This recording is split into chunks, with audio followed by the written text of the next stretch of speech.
Hi friends, welcome to TFC media planet leaf.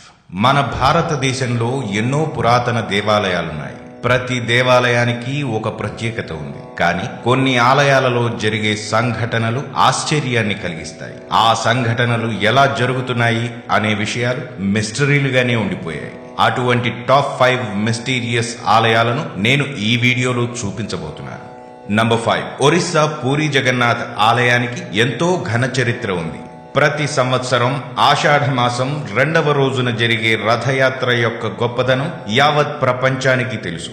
అయితే పూరి జగన్నాథుడి ఆలయ నిర్మాణ శైలి అందరికీ ఆశ్చర్యంతో పాటు ఒక మిస్టరీని కూడా ఇస్తుంది. అదేమిటంటే, పూరి ఆలయ శిఖరంపై ఉన్న సుదర్శన చక్రాన్ని ఎటువైపు నుంచి చూసినా అది మన వైపే చూస్తున్నట్లు అనిపిస్తుందట. అంతేకాదు, సూర్యుడు ఏ దిశలో తిరిగినా ఆ ఆలయ శిఖరం యొక్క నీడ కొద్దిగా కూడా భూమి మీద పడదట.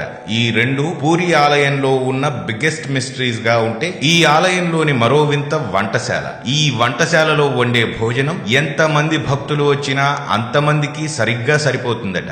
అక్కడ భోజనం కొద్దిగా కూడా వృధా అవదని అక్కడి నిర్వాహకులు చెబుతున్నారు. ఇది ఇప్పటికీ ఒక మిస్టరీగానే మిగిలిపోయింది. నంబర్ 4, జ్వాలాదేవి ఆలయం. ఈ ఆలయం హిమాచల్ ప్రదేశ్ రాష్ట్రంలో కాంగ్రా జిల్లాలో జ్వాలాముఖి అనే ఊరిలో ఉంది. ఈ ఆలయం మన దేశంలో ఉన్న శక్తిపీఠాలలో ఒకటిగా ఉంది. ఈ గుడిలోని అమ్మవారు జ్వాలా రూపంలో ఉంటారు. ఈవిడకు ప్రత్యేక రూపం లేదు.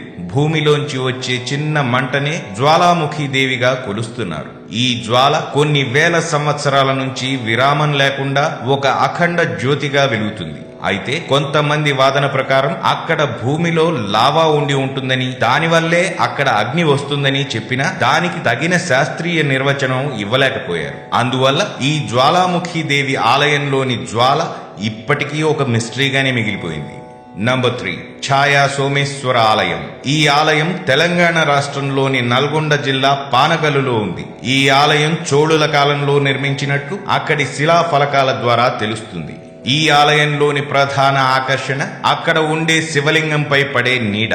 ఈ ఆలయంలోని శివలింగంపై సూర్యుడి యొక్క గమనంతో సంబంధం లేకుండా సరిగ్గా మధ్యలోకి ఒక నీడ పడుతుంది. ఆ నీడ అలా పడడానికి గల కారణం ఎవ్వరూ కనిపెట్టలేకపోయారు. అయితే మనోహర్ అనే ఫిజిక్స్ లెక్చరర్ ఎన్నో సంవత్సరాలు ఈ నీడపై పరిశోధనలు చేసి ఒక థియరీ చెప్పారు. ఆయన చెప్పిన దాని ప్రకారం సూర్యుడి కిరణాలు గర్భగుడికి ముందు ఉన్న 4 స్తంభాల మీద పరివర్తనం అయ్యేలా చేసి అక్కడ నుంచి ఒక నీడ ఒకే చోట నిలబెట్టేలా ఆ ఆలయ నిర్మాణం జరిగిందన్నారు.